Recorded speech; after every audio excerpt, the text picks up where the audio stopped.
The man you can't see just made 650 kids see hope. There's a photo floating around the internet. In it, a man in a white shirt and orange tie is surrounded by 3 kids, each one beaming with pure, unfiltered joy. The kids are different ages, different backgrounds, but they share something in common. They're all looking at this man like he's a superhero. And technically, he is. But here's what makes this photo different from every other Celebrity Meets Fans moment you've ever seen. Every single one of those kids is fighting for their life. And this man, John Cena, just spent the last 23 years making sure 650 of them got to feel like champions before their hardest battles. Saturday, December 13th, 2025, John Cena wrestled his final match. He tapped out. He retired. The legend is done. But his real legacy? It has nothing to do with championship belts. Before we go any further, hit that subscribe button and turn on notifications right now. Because what you're about to hear will change how you see success, fame, and what it actually means to be great. Let's go. The record nobody else wanted to chase. Let's talk numbers for a second. John Cena is a 17-time WWE World Champion. He starred in blockbuster movies. He's worth an estimated $80 million. He's one of the most recognizable faces on the planet. Literally had a meme about being invisible that took over the internet for years. But none of those numbers come close to the one that matters most. 650. On July 19th, 2022, the Guinness Book of World Records officially recognized John Cena for granting more wishes through the Make-A-Wish Foundation than any human being in the organization's 42-year history. Not 100, not 200, 650 wishes. Let me put that in perspective for you. The next closest celebrity? Nobody else has granted more than 400 wishes in the foundation's entire existence. Hulk Hogan, one of the biggest wrestling icons ever, he's granted over 200. NASCAR legends Dale Earnhardt Jr., Jeff Gordon, also over 200 each. Justin Bieber, Lady Gaga, Selena Gomez, all incredible contributors to Make-A-Wish. But 650? That's not a record. That's a lifetime commitment. And it all started back in 2002, when a young wrestler with a buzz cut and an attitude was just beginning to find his footing in WWE. He was 25 years old. He wasn't the superstar yet. He wasn't even close to being a household name. But someone from Make-A-Wish reached out and said, "Hey, we have a kid who wants to meet you." Cena showed up, and according to him, that day changed everything. He spent hours with that family. Not minutes, hours. He wasn't checking his watch. He wasn't rushing to the next thing. He was present. And when he left, he made a promise to himself and to Make-A-Wish. If a kid wanted to meet him, he would drop everything and show up. 23 years later, he's kept that promise 650 times. What 650 wishes actually means. Now, let's break down what 650 wishes actually looks like, because it's easy to hear a number and not fully grasp the weight of it. Make-A-Wish grants wishes to children between the ages of 2.5 and 18 who have been diagnosed with critical illnesses, cancer, heart disease, neurological disorders, life-threatening conditions. These are kids who are in and out of hospitals, enduring treatments that most adults couldn't handle, facing mortality before they even get their driver's license. And when Make-A-Wish asks them, if you could do anything in the world, what would it be? They can choose anything. They could go to Disney World. They can meet the president. They could go swimming with dolphins. They can have a shopping spree. The options are literally endless. But for 650 kids, the answer was the same. I want to meet John Cena. Not Tom Brady. Not LeBron James. Not Taylor Swift. John Cena. And every single time, Cena said yes. But here's the part that makes this even more remarkable. Cena doesn't just show up for a quick photo op. He doesn't do the celebrity handshake and smile routine. According to families who've met him, he stays for hours. He asks the kids questions. He listens to their stories. He gets down on their level. Literally, physically gets down on the floor to play with them if that's what they want. One mother, whose son has Lennox-Gastaut syndrome, a rare and severe form of epilepsy, spoke about their Make-A-Wish experience. Her son's mental development was significantly delayed. He functioned at the level of a 4 or 5-year-old despite being much older. And every day, she lived with the fear that this condition could take him from her. But when John Cena walked into that room, her son lit up. For the first time in months, maybe years, she saw pure joy on his face. And she said something that should be carved into stone. That's all I want for him, to be happy. That's what 650 wishes means. It's not about John Cena. It's about 650 moments where kids forgot they were sick. It's about 650 families who got to see their child smile in the middle of the hardest chapter of their lives. Now, let's fast forward to just 2 days ago, Saturday, December 13th, 2025. The Capital One Arena in Washington, D.C. was electric. Not just loud, asterisk electric star, because everyone in that building knew they were witnessing history. John Cena's final match. The end of an era. For those who don't follow wrestling, let me give you some context.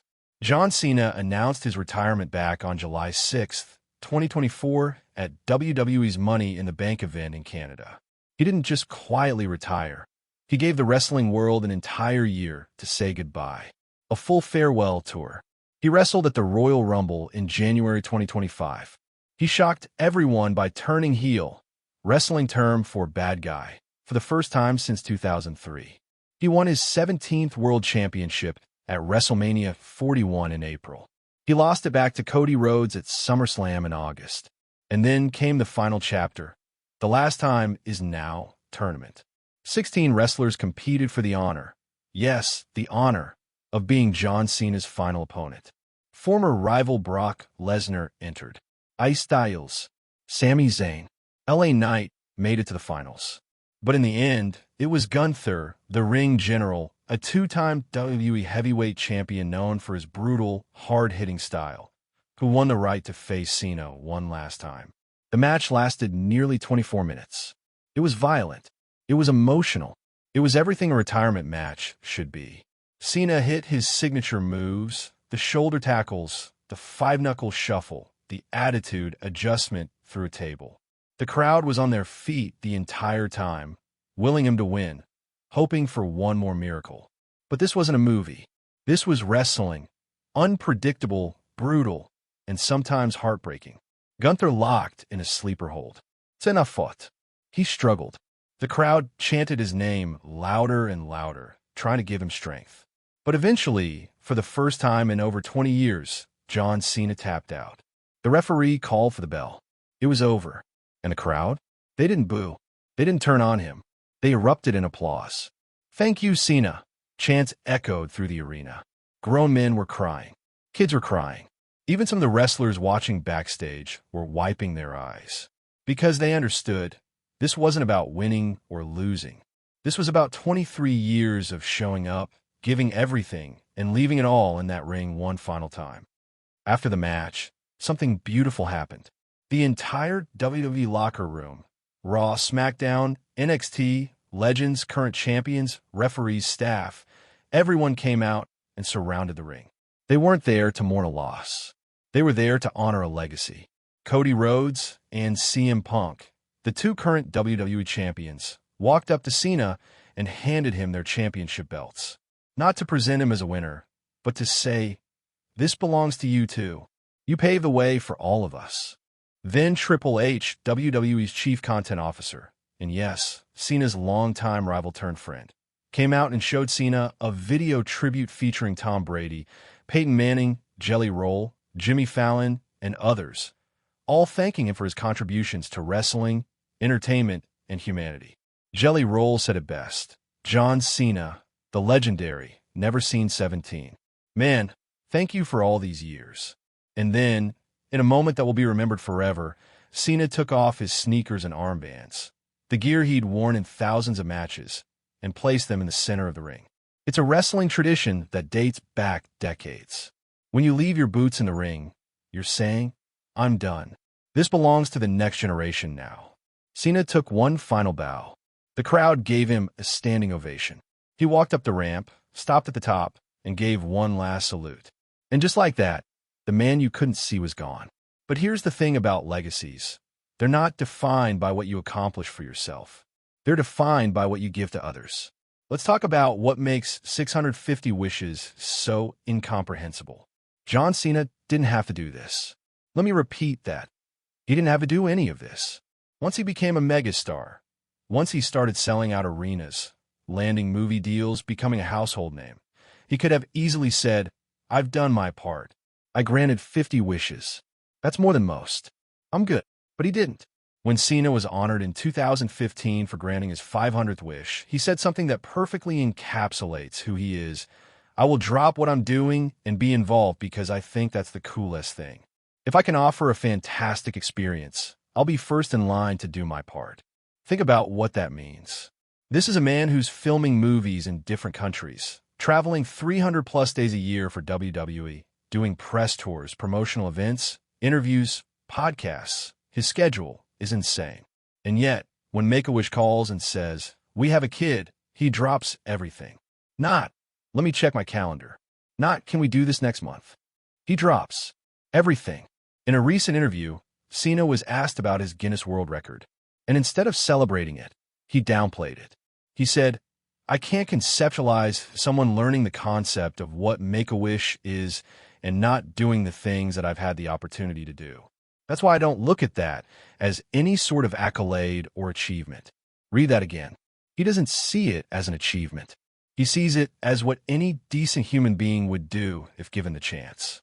And that's the difference between John Cena and everyone else. Hashtag Act 6. The letters he still keeps, 2030 to 2400 hours. There's a side to this story that doesn't get talked about enough, and it's the hardest part. Not every kid who gets their wish survives. Cena has spoken openly about the letters he receives from families after their children have passed away. And he's admitted that those letters are always difficult to read. But he reads them anyway. Every single one. Because those parents take the time to write to him. Not to blame him, not to ask for anything, but to thank him. To tell him that the day their child spent with John Cena was one of the happiest days of their child's life. That in the middle of hospital visits and chemotherapy and surgeries and pain, there was one day where their kid felt like a superhero. One father wrote, "You gave my son something no doctor could give him. You gave him hope." Another parent said, "He talked about meeting you every single day until he couldn't talk anymore. Thank you for giving us that memory." Can you even fathom the emotional weight of that?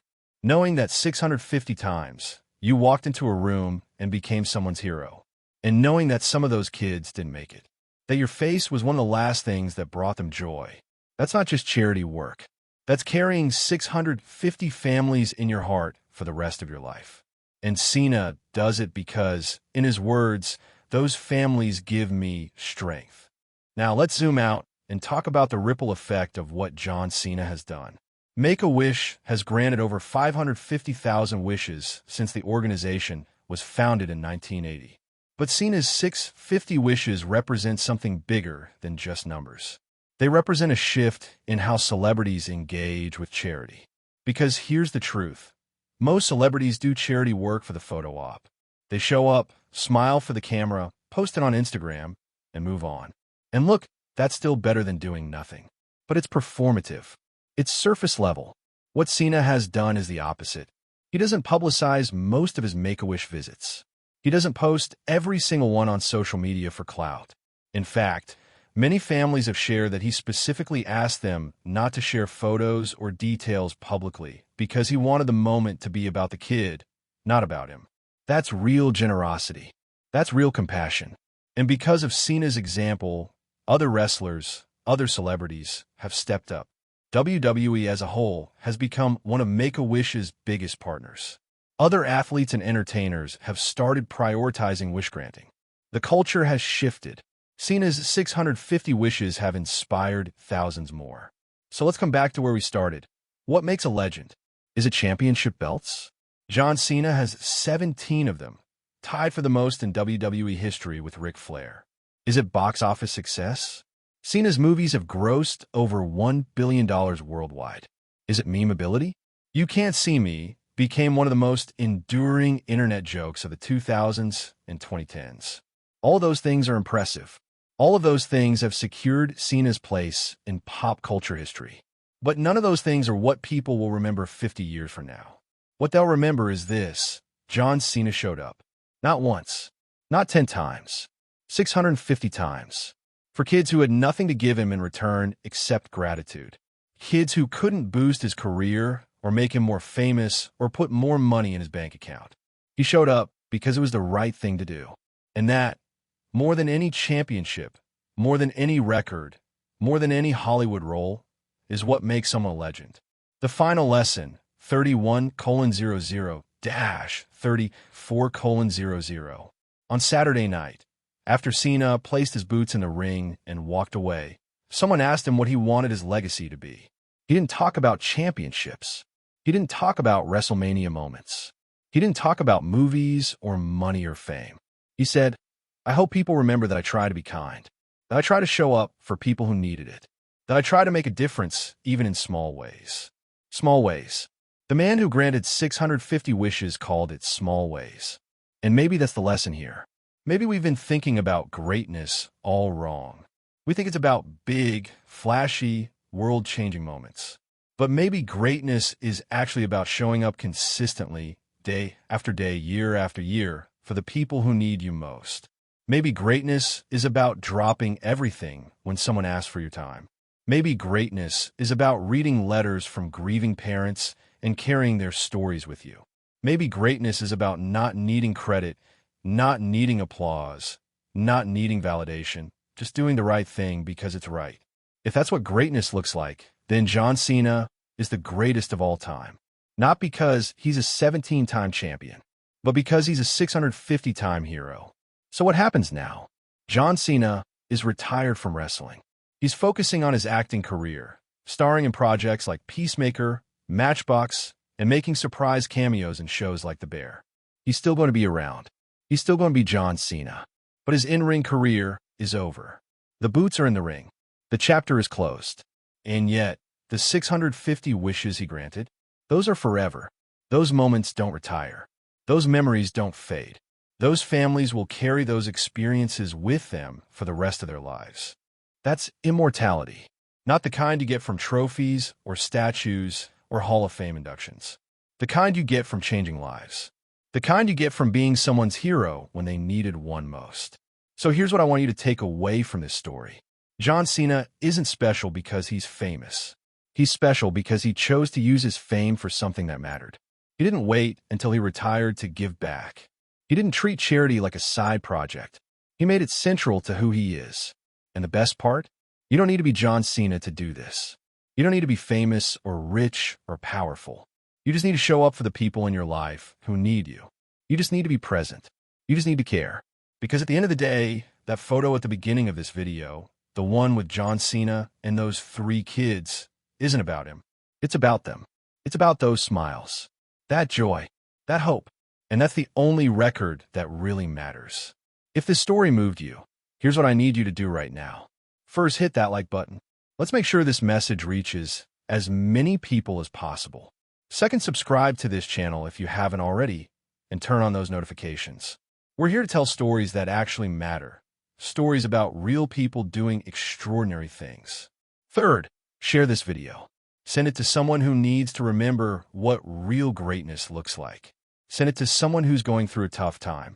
Send it to someone who just needs a reminder that kindness still exists. And finally, leave a comment below. Tell me, who's your real-life hero? Not the famous one. The person who showed up for you when you needed it most. I want to hear your stories. Because that's what this is all about. Celebrating the people who make the world a little bit better, one moment at a time. Thank you for watching. Thank you for being here.